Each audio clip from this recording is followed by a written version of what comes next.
Hello, class. Well, we're on chapter 5 of the Sea Turtle Mysteries with the Boxcar Children. This one's called Rangers on Patrol. Violet jumped at the sound of the ranger's voice. She hoped Mrs. Tasker hadn't noticed them looking at the brochure. Violet didn't want the ranger to think they'd been snooping around her office. Mrs. Tasker went around and sat behind her desk. She opened a drawer and took out 4 booklets. "I'm so glad you came in," she said cheerfully. "We need all the help we can get. These are the booklets I was telling you about. You can sit out on the porch and work on them. And if you should finish them before I leave, I can swear you in. You can be official junior rangers this very morning." "Yes," said Benny. "I want to be a junior ranger right away."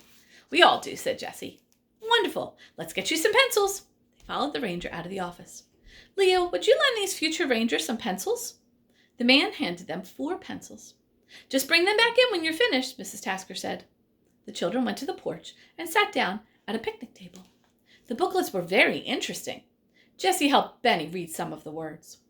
"I like that there are pictures of different kinds of shells with their names listed," said Violet. "I'm going to try to find one of each of these kind for my collection."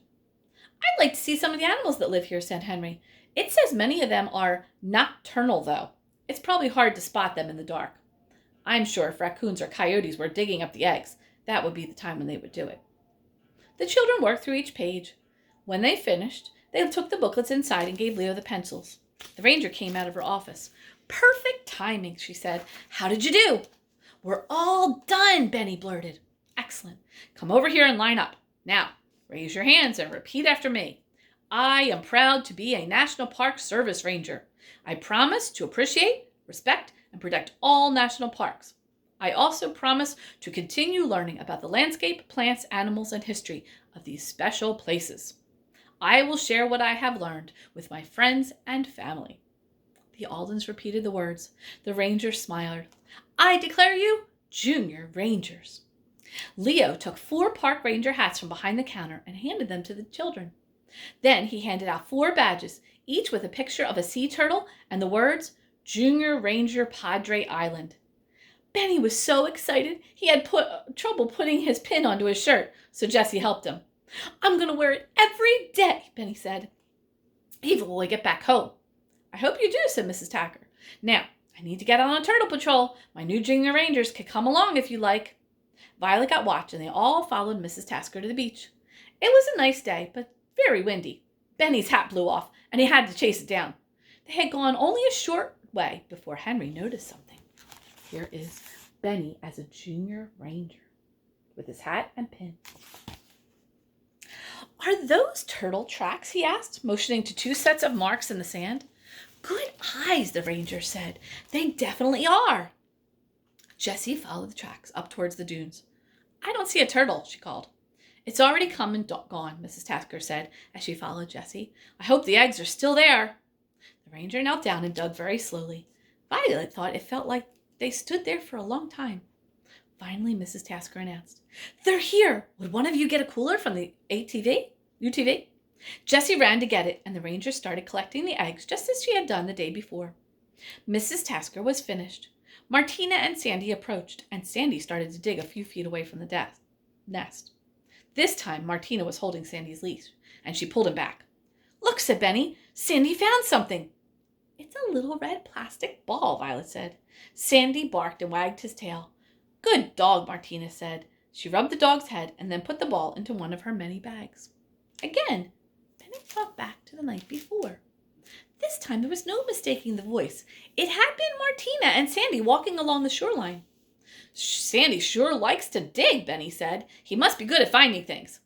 "Yes, Martina trailed off. "I mean, maybe he is. I can't say I've ever noticed."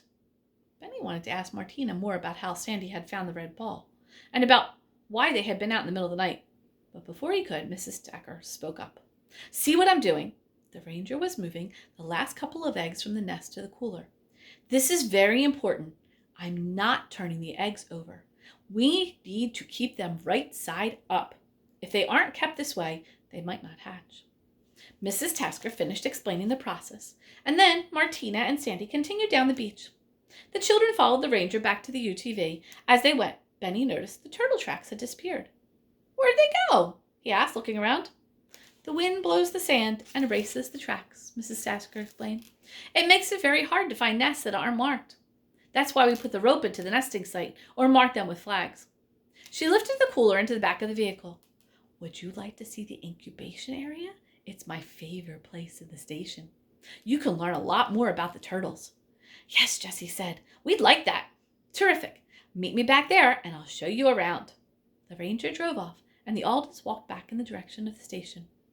When the children got there, they tied Watch's leash to the railing. He lay down to wait for them. Inside, Leo led them into a back room where Mrs. Tasker was working. It was full of different kinds of equipment and containers. It takes quite an effort to get them to hatch, Mrs. Tasker said. When we have eggs here, we sometimes take turns spending the night. We get up every few hours and spritz water on them. The ones near the end of the incubation period need fans put on them. We also monitor temperatures and to check to see if any eggs are close to hatching. That's a lot of work, but it does sound exciting, Jessie said. It is very exciting, said Mrs. Tasker, and interesting to watch. Each baby turtle has one small tooth called a caruncle, just to help them break out of the shell. Since we hatch the eggs here, the turtles get a little time to rest after all that effort. Then we release them at the beach. Mrs. Thacker checked a thermometer on one of the containers and wrote a number on her clipboard. I've got some paperwork I have to do. Thank you all for your help. If you want to keep looking for turtles, there's some orange flags in a bucket on the porch. You can take a few. She pulled a card out of her pocket. If you spot a turtle, mark the nest and then call this number. A ranger will come out and take care of the eggs. The children walked towards the main entrance. Can we look at the guidebooks before we go to the beach? Violet asked. I want to see if they have one on the birds on Padre Island. While they were looking at the display of books, the front door opened. Martina and Sandy came in. Martina didn't notice them. She walked up to the counter and spoke to Leo. Because the store was so small, the children couldn't help but overhear her. I'd like to buy one of those white foam containers the Rangers use, Martina said. I'm sorry, we don't sell those, Leo told her. We have our own supply for the eggs, but we get them in town. I'm sure you could find one at a store. I really want one just like yours, Martina said. A used one would be perfect. I'll pay extra for it. Leo shook his head. I'm sorry, we don't have any for sale, new or used. That's too bad, Martina said. She sounded disappointed. I could really use one. I'm sorry, the man said again. Martina frowned. Come on, Sandy, she said. Then she turned and left without another word.